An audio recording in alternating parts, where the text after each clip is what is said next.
Hello बच्चों, स्वागत है मेरे नए वीडियो में। और आज के इस वीडियो में हम लोग क्लास 12 केमिस्ट्री का लेसन नंबर 10 जिसका नाम है जैव अणु, इस चैप्टर को बहुत ही कम समय में एक ही शॉट में पूरे चैप्टर को कंप्लीट करेंगे। वैसे हमने लेक्चर वाइज इस चैप्टर को फिनिश कर दिया है, आप चाहे तो मेरे चैनल पे देख सकते हैं इसे। आज हम लोग केवल इंपॉर्टेंट जो है इस चैप्टर के, जो एग्जाम में अक्सर पूछे जाते हैं, उस टॉपिक को डिस्कस करेंगे। ठीक है, तो चलिए स्टार्ट करते हैं। जैव अणु, नाम सबको पता है जैव अणु।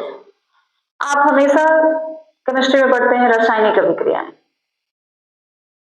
तो हमारा जो शरीर है, इस शरीर के अंदर भी कुछ रासायनिक अभिक्रियाएं होती हैं। ठीक है, और उन रासायनिक अभिक्रियाओं के फलस्वरूप ही हमारे शरीर का विकास होता है, हमारा हाइट बढ़ता है और भी कई तरह के शरीर में परिवर्तन आते हैं। तो शरीर के अंदर, हमारी बॉडी के अंदर जो भी रासायनिक अभिक्रियाएं होती हैं, उन्हें ही हम लोग क्या कहते हैं? जैव अणु कहते हैं। उसे तो हम लोग जैव अभिक्रिया कहेंगे, जैव रासायनिक अभिक्रियाएं कहेंगे, लेकिन उसमें जो भाग लेते हैं, जो जो चीजें भाग लेती हैं, उन्हें हम लोग जैव अणु कहते हैं। और ये जो जैव अणु है ना बेटा, हमारे शरीर के लिए बहुत ही ज्यादा इंपॉर्टेंट है, बहुत ज्यादा जरूरी है। इनके बिना हमारे शरीर का विकास नहीं हो सकता है। ठीक है, तो देखिए जैव अणु क्या है। जैव अणु उच्च अणु भार वाले कार्बनिक यौगिक जो जैव क्रियाओं से संबंधित होते हैं, जैव अणु कहलाते हैं। मतलब हमारे शरीर के भी अंदर कुछ रासायनिक अभिक्रियाएं होती हैं, उन रासायनिक अभिक्रियाओं से जो संबंधित होते हैं, वैसे कार्बनिक यौगिक को ही हम लोग जैव अणु कहते हैं। और जैव अणु जो होते हैं मुख्य रूप से देखिए कौन कौन होते हैं। Carbohydrate, protein, enzyme, vitamin, nucleic अम्ल, एमिनो अम्ल, वसा और तेल, ये सारे जैव अणु है। इन्हीं सारी चीजों से मिलकर के जो है हमारा शरीर बना हुआ है। ठीक है, अब बारी बारी से हम लोग एक एक जैव अणु के बारे में पढ़ेंगे। ठीक है, पहला है कार्बोहाइड्रेट। कार्बोहाइड्रेट है ना बेटा, ये बहुत ज्यादा इंपॉर्टेंट है, बहुत ही ज्यादा इंपॉर्टेंट है। इसमें से हर साल आपके पेपर में पूछे जाते हैं क्वेश्चंस, इस बार भी पूछे जाएंगे, इसलिए कार्बोहाइड्रेट को काफी अच्छे तरीके से पढ़ना। ठीक है, तो देखिए कार्बोहाइड्रेट क्या है। कार्बोहाइड्रेट ऐसे पॉलीहाइड्रोक्सी यौगिक होते हैं जिनमें एल्डिहाइड या कीटोनिक समूह उपस्थित होते हैं। ये जो होते हैं ना कार्बोहाइड्रेट, ये भी एक कार्बनिक यौगिक होते हैं जिसमें कीटोन उपस्थित होता है या फिर एल्डिहाइड समूह उपस्थित होता है। ठीक है, जो कार्बोहाइड्रेट्स हैं उसमें या तो कीटोनिक समूह उपस्थित होगा या फिर एल्डिहाइड समूह उपस्थित होगा, जैसे एल्डोस, ट्रायोस। ठीक है, कार्बोहाइड्रेट का वर्गीकरण। कार्बोहाइड्रेट तो हो गया कि कार्बोहाइड्रेट क्या है, ऐसे पॉलीहाइड्रोक्सी यौगिक जिसमें एल्डिहाइड या कीटोनिक समूह उपस्थित होता है। ये तो ठीक है कि उसमें एल्डिहाइड या कीटोनिक समूह उपस्थित होंगे, लेकिन यहां पे एक शब्द आ गया है पॉलीहाइड्रोक्सी यौगिक। पॉलीहाइड्रोक्सी यौगिक का मतलब होता है ना बेटा कि जिसमें एक से अधिक, पॉली का मतलब हो गया एक से अधिक, बहुत सारे हाइड्रोक्सी समूह उपस्थित हो, OH समूह उपस्थित हो, एक से अधिक हाइड्रोक्सी समूह उपस्थित होगा, उसे ही हम लोग क्या कहेंगे, उसे ही जो है हम लोग कार्बोहाइड्रेट कहेंगे। ठीक है, उसके बाद है कार्बोहाइड्रेटों का वर्गीकरण। जो कार्बोहाइड्रेट्स होते हैं उसका वर्गीकरण कैसे किया जाता है। तो कार्बोहाइड्रेट का जो वर्गीकरण है ना बेटा, कई आधारों पर किया जाता है। जैसे देखिए भौतिक गुणों के आधार पर, कार्बोहाइड्रेट के भौतिक गुणों के आधार पर कार्बोहाइड्रेट को दो भागों में बांटा गया है। एक है शर्करा, देखिए यहां लिखा है, और दूसरा है अशर्करा। शर्करा वो कार्बोहाइड्रेट्स होते हैं जो स्वाद में मीठे होते हैं। ठीक है, शर्करा वो कार्बोहाइड्रेट्स होते हैं जो स्वाद में मीठे होते हैं, और देखिए क्या क्या है ये, glucose, fructose, lactose. Glucose, fructose, lactose ये तीनों जो है ना बेटा कार्बोहाइड्रेट्स हैं और ये शर्करा है, मतलब जो स्वाद में मीठे होते हैं। उसके बाद है अशर्करा। अशर्करा में देखिए क्या क्या है, स्टार्च, सेलुलोज, ग्लाइकोजन, ये भी कार्बोहाइड्रेट्स हैं, लेकिन इनका स्वाद मीठा नहीं होता है। इसमें भी कीटोनिक समूह होता है या एल्डिहाइड समूह होता है, लेकिन इनके स्वाद मीठे नहीं होते। तो भौतिक गुणों के आधार पर शर्करा कार्बोहाइड्रेट को दो भागों में बांट दिया गया है, पहला है शर्करा और दूसरा है अशर्करा। शर्करा जो स्वाद में मीठे हो, अशर्करा जो स्वाद में मीठे न हो। ठीक है। उसके बाद है रासायनिक संरचना के आधार पर कार्बोहाइड्रेट को तीन भागों में बांटा गया। रासायनिक संरचना के आधार पर जो कार्बोहाइड्रेट्स हैं उनको तीन भागों में बांट दिया गया है। रासायनिक संरचना का मतलब हो गया ना उनकी जो बनावट है, उनका जो स्ट्रक्चर है, उसके आधार पर कार्बोहाइड्रेट्स को कितने भागों में बांट दिया गया है, तीन भागों में। पहला है मोनोसेकेराइड, दूसरा है ऑलिगोसेकेराइड और तीसरा है पॉलीसेकेराइड। अब ये मोनोसेकेराइड्स क्या है, ऑलिगोसेकेराइड्स क्या है और पॉलीसेकेराइड्स क्या है। तो जो मोनोसेकेराइड्स है ना वो सबसे सरल कार्बोहाइड्रेट्स होते हैं। मोनोसेकेराइड्स जो होते हैं वो सबसे सरल कार्बोहाइड्रेट्स होते हैं और इनका जो सामान्य सूत्र होता है वो होता है CnH2nOn। जैसे देखिए मोनोसेकेराइड सबसे सरल कार्बोहाइड्रेट है और इसका सामान्य सूत्र CnH2nOn होता है, सबसे सरल कार्बोहाइड्रेट है। ठीक है। जैसे ग्लूकोज हो गया, फ्रक्टोज हो गया। ग्लूकोज जिसका फॉर्मूला होता है C6H12O6, फ्रक्टोज इसका भी बेटा फॉर्मूला होता है C6H12O6। तो ये दोनों जो है ना बेटा मोनोसेकेराइड्स हैं। और देखिए इनका सूत्र, अगर n की जगह 6 रख ले तो इस पे सेटिस्फाई हो जा रहा है C6H12O6, CnH2nOn। तो ये जो ग्लूकोज है और जो फ्रक्टोज है ये दोनों जो है क्या है, मोनोसेकेराइड्स है। और ये जो मोनोसेकेराइड्स होते हैं ना बेटा इनका जल अपघटन नहीं होता है। मोनो जो सेकेराइड्स हैं कार्बोहाइड्रेट के पार्ट है, इनका जल अपघटन नहीं होता है। ठीक है। उसमें सबसे इंपॉर्टेंट है बेटा ग्लूकोज। और ये जो ग्लूकोज है मोनोसेकेराइड है। फिर आते हैं हम लोग ऑलिगोसेकेराइड।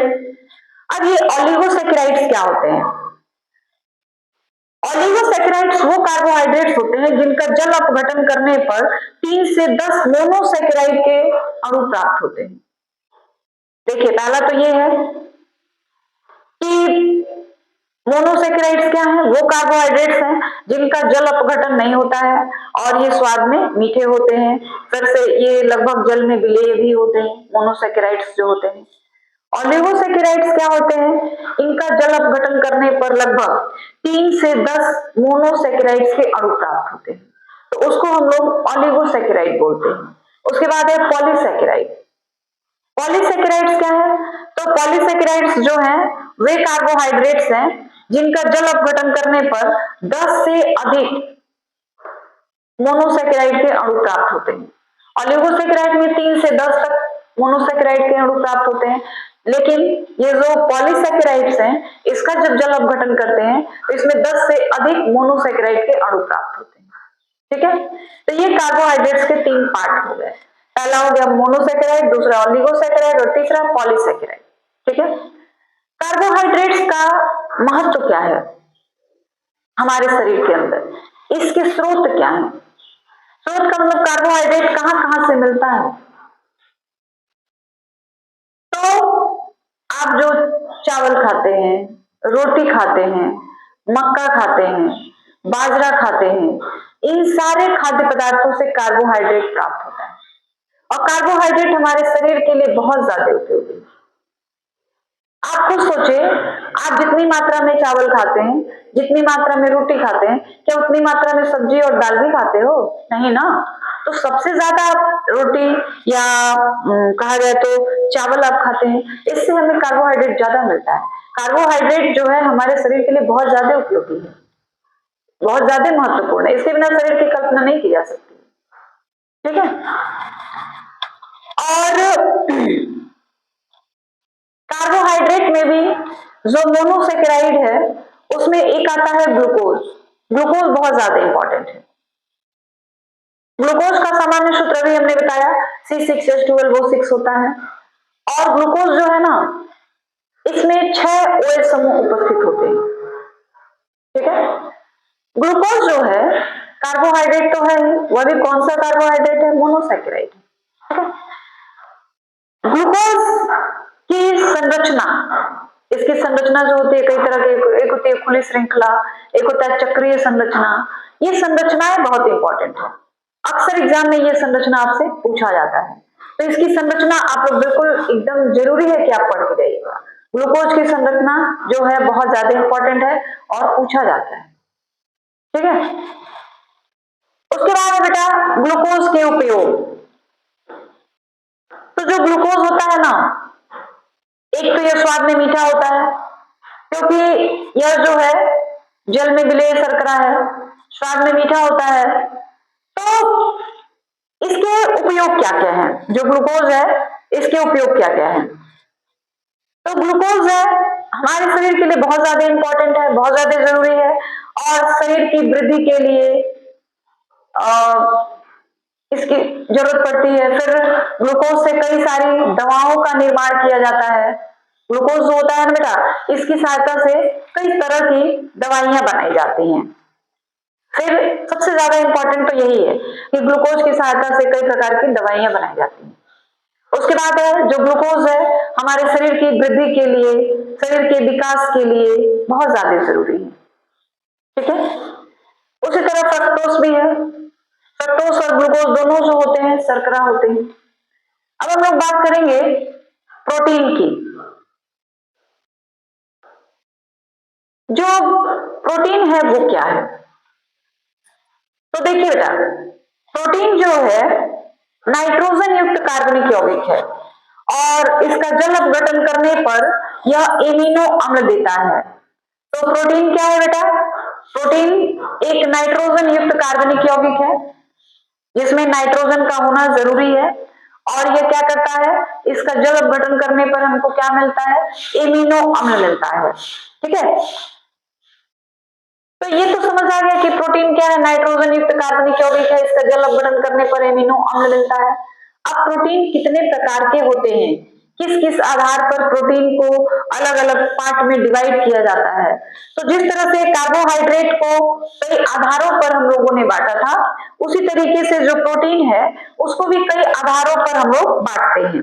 जैसे पहला है प्रोटीन का प्रकार जो है संरचना के आधार पर। अब ये संरचना के आधार पर जो है प्रोटीन क्या होते हैं, तो देखिए संरचना के आधार पर ना प्रोटीन दो प्रकार के होते हैं। एक होता है रेशेदार प्रोटीन और एक होता है ग्लोबुलर प्रोटीन। अब ये रेशेदार प्रोटीन क्या होते हैं? तो रेशेदार प्रोटीन वो प्रोटीन होते हैं ना जिनमें बाल की तरह कई लंबी लंबी रेशें निकली जाती हैं, मतलब बाल की तरह उसमें कई सारी संरचनाएं पाई जाती हैं। तो ऐसे प्रोटीन को हम लोग रेशेदार प्रोटीन कहते हैं। और उसके बाद है ग्लोबुलर प्रोटीन। अब ये ग्लोबुलर प्रोटीन जो होते हैं ना बेटा, इनका जो आकार होता है, इनकी जो संरचना होती है वो गोलाकार होती है, इसलिए ऐसे प्रोटीन को हम लोग क्या कहते हैं? ग्लोबुलर प्रोटीन कहते हैं। जिनकी आकृति कैसे होती है? इनकी आकृति जो होती है गोलाकार होती है, लेकिन जो रेशेदार प्रोटीन्स होते हैं ना बेटा, वो लंबे लंबे होते हैं, उनकी संरचना जो होती है लंबी लंबी होती है। ठीक है। तो ये संरचना के आधार पे जो है प्रोटीन को दो भागों में बांट दिया गया है, रेशेदार प्रोटीन और ग्लोबुलर प्रोटीन। ठीक है। उसके बाद कार्य के आधार पर, संरचना के आधार पे तो हो गया रेशेदार प्रोटीन और ग्लोबुलर प्रोटीन। उसके बाद है कि प्रोटीन और भी कई तरह के होते हैं, जैसे देखिए साधारण प्रोटीन, संयुग्मित प्रोटीन और व्युत्पन्न प्रोटीन। अब ये साधारण प्रोटीन क्या है, फिर ये संयुग्मित प्रोटीन क्या है, व्युत्पन्न प्रोटीन क्या है, ये किस आधार, पहले तो संरचना के आधार पर हमने बता दिया कि दो तरह के प्रोटीन है। ठीक है। एक जो लंबे होते हैं, इनकी संरचना लंबी होती है, बाल की तरह उसमें संरचनाएं पाई जाती हैं, तो उसको हम लोग रेशेदार प्रोटीन कहेंगे। और एक जो होता है गोल आकृति का होता है, उसको जो होगा हम लोग ग्लोबुलर प्रोटीन कहेंगे। उसके बाद है जल अपघटन के आधार पर, जल अपघटन के आधार पर जो प्रोटीन होता है ना, उसको 3 भागों में बांटा गया है। पहला है साधारण प्रोटीन, दूसरा है संयुग्मित प्रोटीन और तीसरा है व्युत्पन्न प्रोटीन। अब ये जो साधारण प्रोटीन होते हैं, ये क्या होते हैं? जो साधारण प्रोटीन होते हैं ना बेटा, सबसे सरल प्रोटीन होते हैं और इनका जल अपघटन हो जाता है, क्योंकि ये पहला हमारा टॉपिक ही है कि जल अपघटन के आधार पर प्रोटीन 3 प्रकार के होते हैं। साधारण प्रोटीन, साधारण प्रोटीन वो प्रोटीन होते हैं जिनका जल अपघटन करने पर केवल अल्फा एमिनो अम्ल प्राप्त होता है, मतलब यह केवल अल्फा एमिनो अम्लों से ही मिलकर के बना होता है, और इसका जल अपघटन करेंगे तो केवल अल्फा एमिनो अम्ल ही मिलेगा। ठीक है, तो ये होते हैं साधारण प्रोटीन, जैसे ग्लूटीन, फिर उसके बाद है संयुग्मित प्रोटीन। अब ये संयुग्मित प्रोटीन क्या होते हैं? तो संयुग्मित प्रोटीन जो होते हैं, संयुग्मित प्रोटीन वे प्रोटीन होते हैं जो सरल प्रोटीनों से मिलकर के बने होते हैं। संयुग्मित प्रोटीन क्या होता है बेटा? संयुग्मित प्रोटीन जो होते हैं सरल प्रोटीनों से मिलकर के बने होते हैं और इनका जल अपघटन करने पर अल्फा एमिनो के साथ कुछ और भी प्रकार के यौगिक जो होते हैं प्राप्त होते हैं। तो ऐसे प्रोटीन को हम लोग संयुग्मित प्रोटीन कहते हैं, जिनका जल अपघटन करने पर अल्फा एमिनो के साथ साथ कुछ और भी प्रकार के जो प्रोटीन्स होते हैं वो प्राप्त होते हैं। ठीक है, उसके बाद है व्युत्पन्न प्रोटीन। व्युत्पन्न प्रोटीन वो प्रोटीन होता है जो सरल और संयुग्मित दोनों प्रोटीनों से मिलकर बना होता है। व्युत्पन्न प्रोटीन वो प्रोटीन होते हैं जो सरल और संयुग्मित दोनों प्रकार के प्रोटीनों से मिलकर के बने होते हैं। ठीक है, तो ऐसे प्रोटीन को हम लोग व्युत्पन्न प्रोटीन कहते हैं। उसके बाद हो गया कार्य के आधार पर प्रोटीन के प्रकार। तो कार्य के आधार पर प्रोटीनों को कई भागों में बांटा गया है। पहला है संरचनात्मक प्रोटीन, फिर है सिकुड़ने वाला प्रोटीन, एंजाइम, हार्मोन, रक्त प्रोटीन, प्रतिजैविक प्रोटीन। आ रही बात समझ में? तो ये जो है कार्य के आधार पर। संरचनात्मक प्रोटीन का मतलब कुछ ऐसे भी प्रोटीन होते हैं जो हमारे शरीर की संरचना के लिए जरूरी होते हैं, जिससे मिलकर के हमारा शरीर जो होता है बना होता है।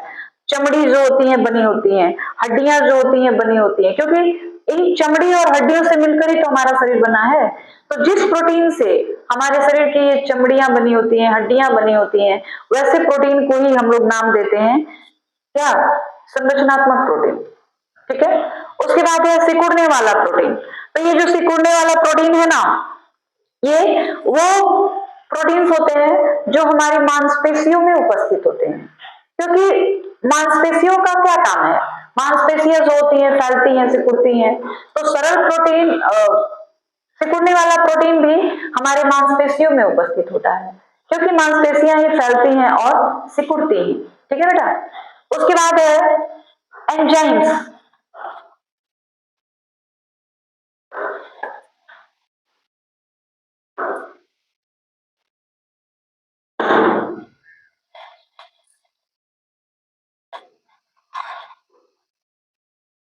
चलिए, संरचनात्मक प्रोटीन हो गया जिससे हमारी चमड़ियां बनी होती है, हड्डियां बनी होती है। सिकुड़ने वाला प्रोटीन जो हमारी मांसपेशियों में पाया जाता है।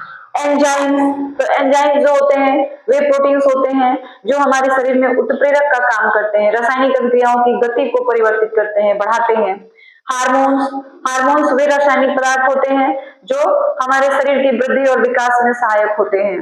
रक्त प्रोटीन, तो रक्त प्रोटीन जो होते हैं वो प्रोटीन होते हैं जो रक्त का थक्का बनाने में काम देते हैं। अगर रक्त प्रोटीन की कमी हो जाए हमारे शरीर में ना, तो रक्त का थक्का नहीं बनेगा, और कहीं आपके शरीर में अगर कट जाता है, छिल जाता है, तो क्या होता है कि ब्लड उससे बाहर निकलने लगता है, और तब तक निकलता रहता है कि जब तक रक्त का थक्का ना बन जाए। रक्त गाढ़ा होकर जम जाता है, उसके बाद रक्त निकलना अपने आप बंद हो जाता है। तो अगर ये प्रोटीन जो होते हैं हमारे रक्त में पाए जाते हैं।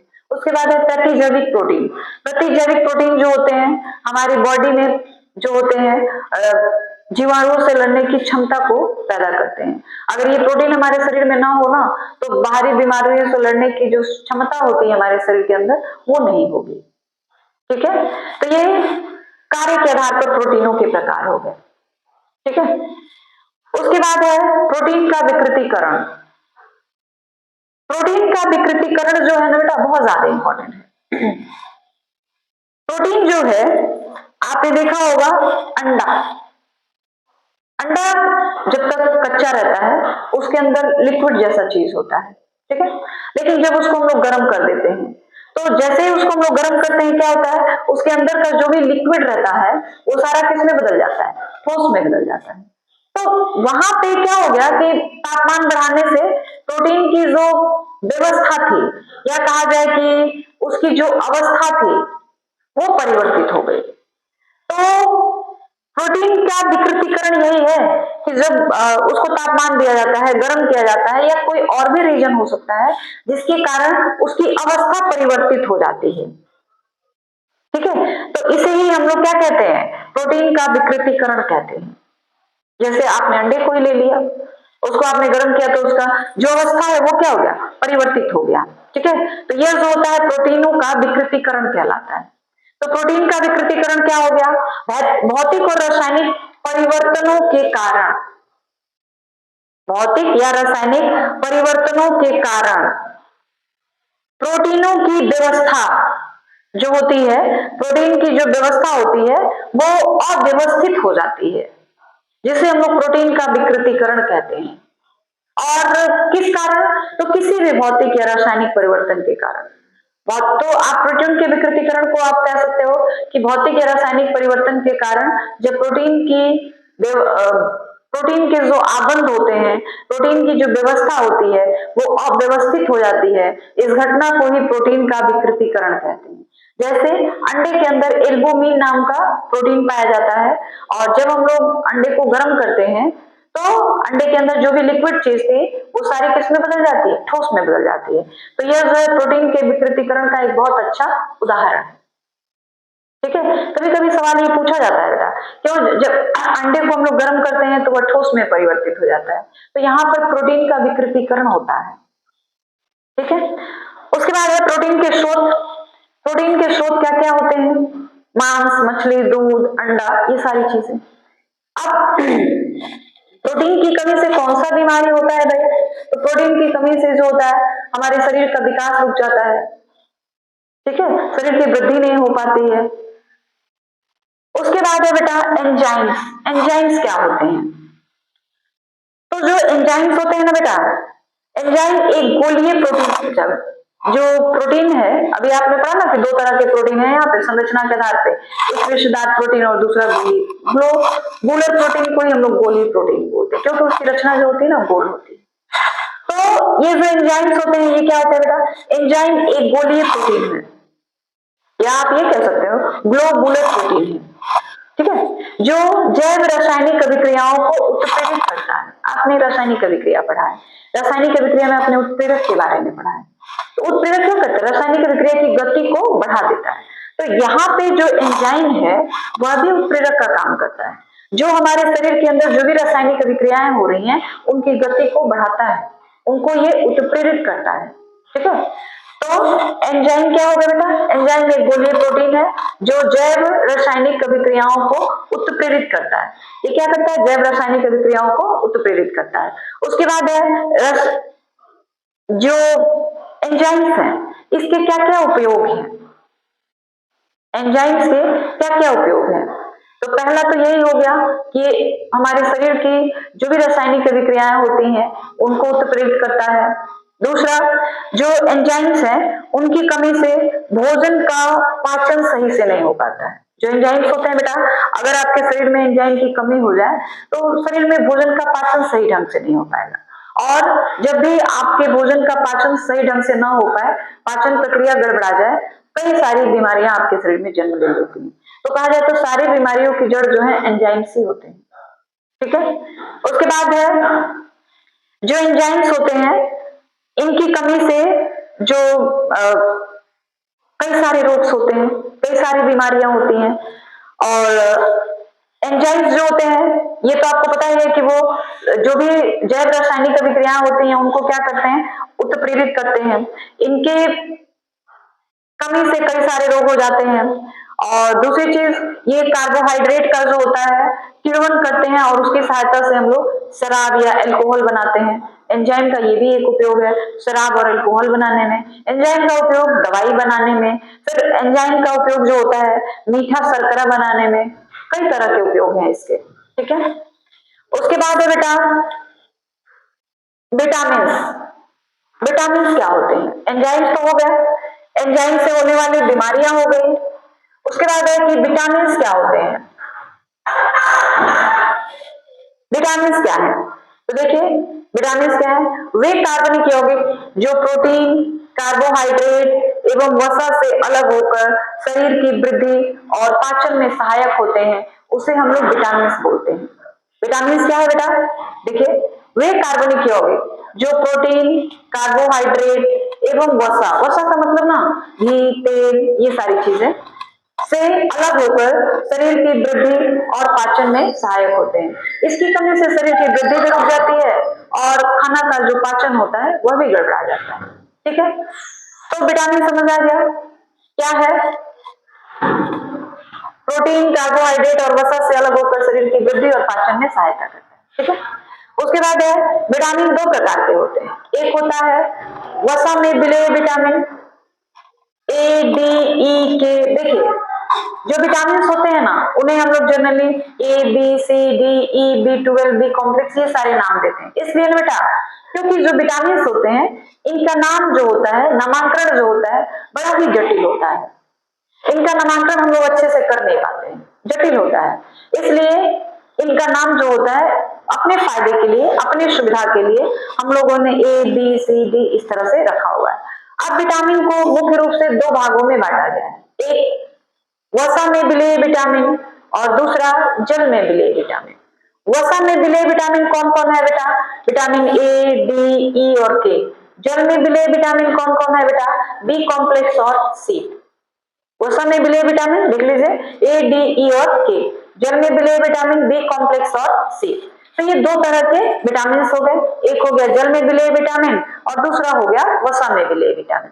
ठीक है, अब सबसे जरूरी है ना बेटा कि जो विटामिन होते हैं उसकी कमी से कौन कौन से रोग होते हैं। तो विटामिन ए की कमी से ना बेटा रतौंधी होती है, रात में लोगों को दिखाई नहीं पड़ता है। और इसके लिए आपको क्या करना पड़ेगा? हरी पत्तेदार सब्जियां, पालक, टमाटर, पपीता, आम, ये सारी चीजें, गाजर खानी पड़ेंगी। यानी इन सारी चीजों से हमें विटामिन मिलता है। और विटामिन की कमी से, ए की कमी से कौन सा रोग होता है? रतौंधी होता है। फिर आता है बेटा विटामिन डी। तो विटामिन डी जो होता है ना बेटा कहां से मिलता है हमको? तो विटामिन डी जो होता है ज्यादातर मछलियों में पाया जाता है, मछली का जो यकृत होता है उसमें पाया जाता है। और सूर्य का प्रकाश, सूर्य के प्रकाश में भी बहुत ज्यादा विटामिन डी पाया जाता है। और इसकी कमी से बेटा रिकेट्स उसको कहते हैं, सूखा रोग कहते हैं। विटामिन डी की कमी से सूखा रोग होता है। ठीक है, विटामिन ई। तो जो विटामिन ई होता है बेटा ये कहां कहां से मिलता है? विटामिन ई जो होता है कहां कहां से मिलता है? अंकुरित जौ, अंकुरित गेहूं, अंकुरित चना, इन सारी चीजों में विटामिन ई मिलता है। और अंडे में भी विटामिन ई मिलता है। इसकी कमी से कौन सा रोग होता है बेटा? तो इसकी कमी से औरतों में जो बांझपन की बीमारी होती है, मतलब बहुत सारी औरतों को आपने देखा होगा जिनके कोई बच्चे नहीं होते हैं, तो ज्यादातर विटामिन ई की कमी से यह बीमारी आती है। ठीक है, उसके बाद है विटामिन के। ये सारे जो है ना बेटा कैसे विटामिन है? वसा में विलेय विटामिन है विटामिन के। अब विटामिन के कहां से पाया जाता है? पालक से, पत्ता गोभी से, गाजर से, इन सारी चीजों से विटामिन के पाया जाता है। और इसकी कमी से कौन सा रोग होता है बेटा?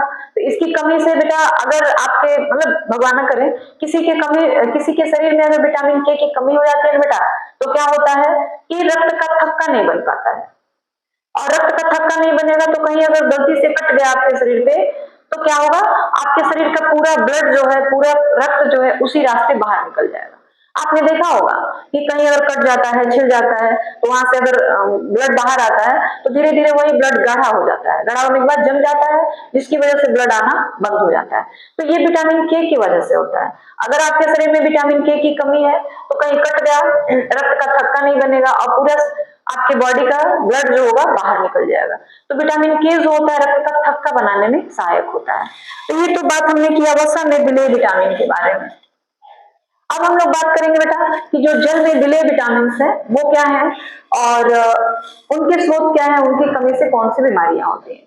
तो जल में विलेय विटामिन मुख्य रूप से दो ही होते हैं, एक होता है विटामिन बी और एक होता है विटामिन सी। तो विटामिन बी भी कई तरह के होते हैं, बी कॉम्प्लेक्स, B1, B2, ये सारी चीजें।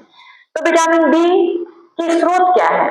तो विटामिन बी के जो स्रोत है ना बेटा वो है चावल का, जो चावल होता है ना उसका छिलका, गेहूं, चावल का छिलका, गेहूं, खमीर, ये सारी चीजें जो है विटामिन बी के स्रोत हैं। और विटामिन बी की कमी से कौन कौन से रोग होते हैं बेटा? तो विटामिन बी की कमी से जो होता है ज्यादातर बेरी बेरी नाम का बीमारी होता है। उसमें ना जो होता है हाथ पैर सूखता जाता है और पेट जो होता है, ज्यादातर बच्चों में देखा जाता है ये बीमारी, हाथ पैर एकदम पतले पतले हो जाएंगे और बच्चों का पेट जो होता है बाहर निकल जाता है, तो उसको हम लोग बेरी बेरी बोलते हैं। ठीक है, उसके बाद है विटामिन सी। विटामिन सी कहाँ मिलता है? तो जितनी भी खट्टी चीजें होती हैं लगभग उसमें विटामिन सी पाया जाता है, जैसे आंवला हो गया, संतरा हो गया, नींबू हो गया, इन सारी चीजों में विटामिन सी पाया जाता है। और विटामिन सी की कमी से स्कर्वी नाम का रोग होता है। ठीक है, तो ये था विटामिन और विटामिनों की कमी से होने वाले रोग और विटामिन के स्रोत। तो यहाँ पर आपका विटामिन क्लियर हो गया, आपको कोई दिक्कत नहीं है। चलिए आगे, विटामिन के बाद जो आता है वो है न्यूक्लिक अम्ल।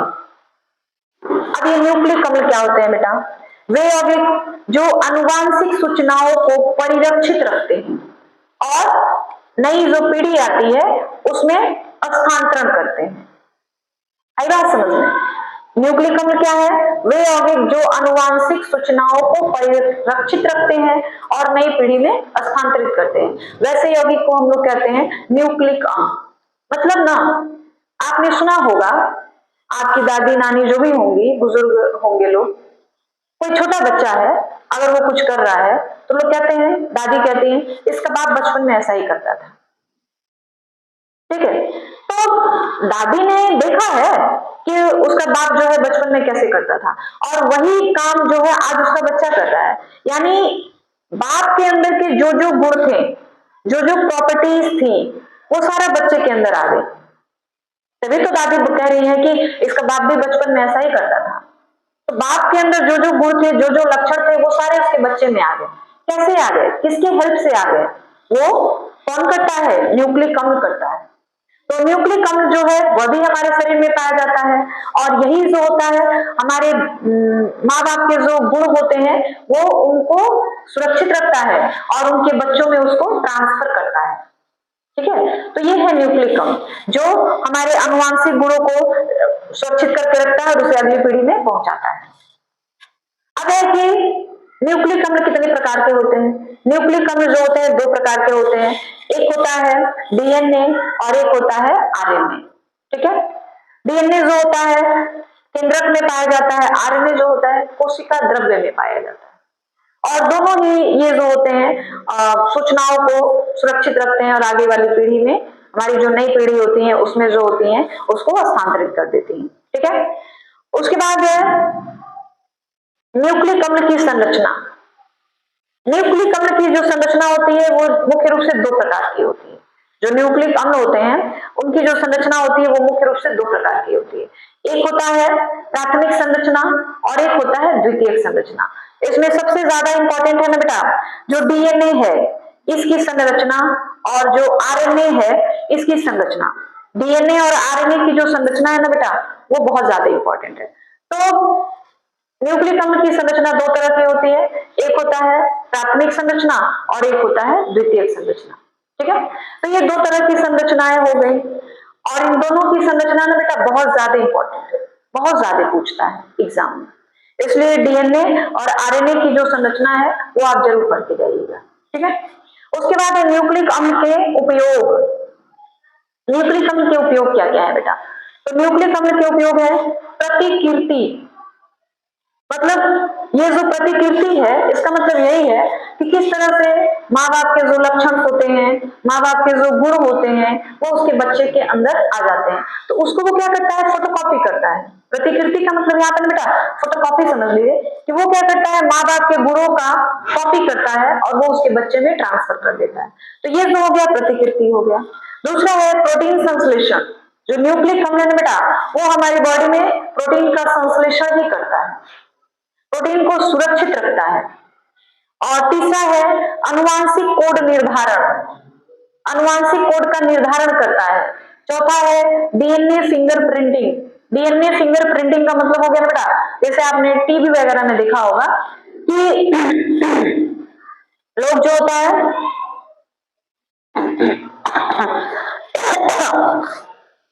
उंगली के हेल्प से, उंगलियों के हेल्प से डीएनए की जांच की जाती है, और अगर बाप और बेटे दोनों का डीएनए मिल जा रहा है या दो लोगों का डीएनए मिल रहा है मतलब ये दोनों एक दूसरे से रिलेटेड है, तो ये डीएनए फिंगरप्रिंटिंग है।